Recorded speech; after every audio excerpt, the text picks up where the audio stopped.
I'm ready. I'm ready. This never happened to the real Lionel Ritchie. Okay, hello, for people who don't know me, my name's Joe. Contrary to popular belief, my name isn't Lionel Ritchie, but well, I'd like to say thanks to Right Said Fred for introducing me as that. Hey!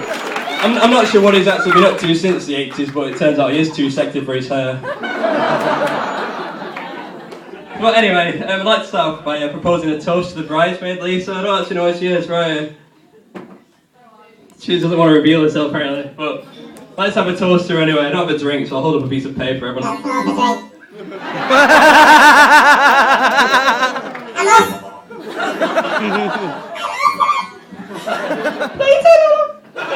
If I wasn't going to yodel, I'm not going to speak with that effect, am I?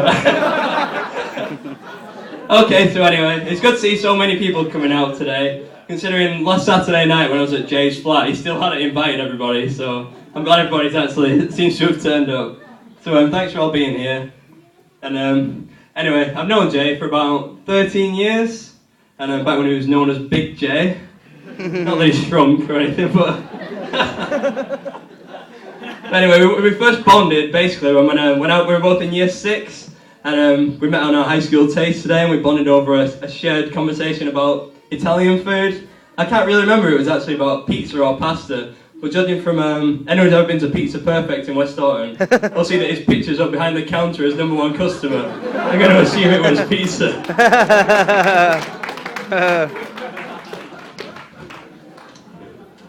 I'm apparently not as good at speaking. Well, I'm not as good at folding paper as I am at speaking, but we'll continue. Yeah, in the meantime, since then, Jay's been up to plenty of hilarious antics. And when he asked me to be best man, I thought this would be the perfect time to share them with you. So, I was thinking about the list, and one incident springs to mind. The time he was running around Dean, if anyone knows that, it's near West Horton, with nothing but a pair of voluminous shorts on, pretty drunk, with "I am gay" written on his back. Turns out after today, he's not actually gay.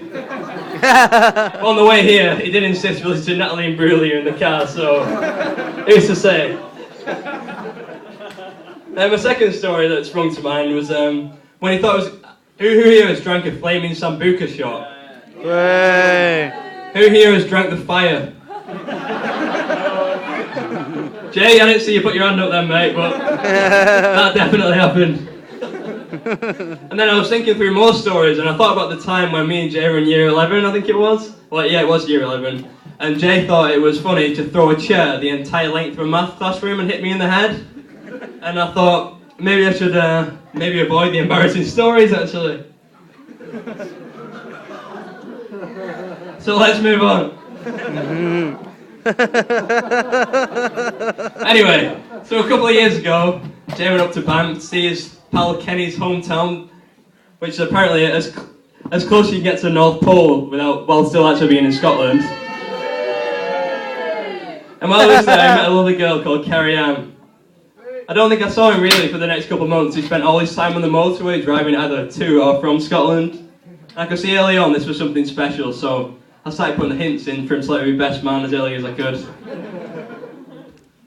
And actually, this is well, I don't know if it's a funny story, but it's a story. And basically, this event might have been taking place quite a few months earlier, because Jay thought it might have been a good idea to propose to Carrie before he went to Afghanistan. But I sort of talked him out of it, so sorry, Carrie, and I hope you forgive me now you're actually married. It was obviously more romantic, not having it rushed, come on. Anyway, let me get away with doing this speech for a while longer anyway. But in serious, me and Jay have been best mates for years, and I don't know, the brain damage from the chair is not the only reason for that. He's a really good lad, and he'd do anything for anyone, and I'm glad he's met his match in Carrie.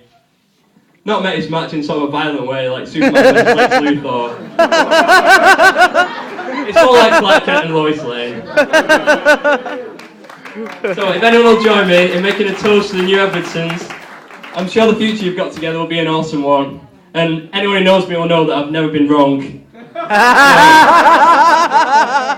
So let's hold a toast for Jason and Carrie, Mr. and Mrs. Edwardson. As long as Carrie doesn't take away his Xbox pads again, anyway. That's it. Cheers. Way!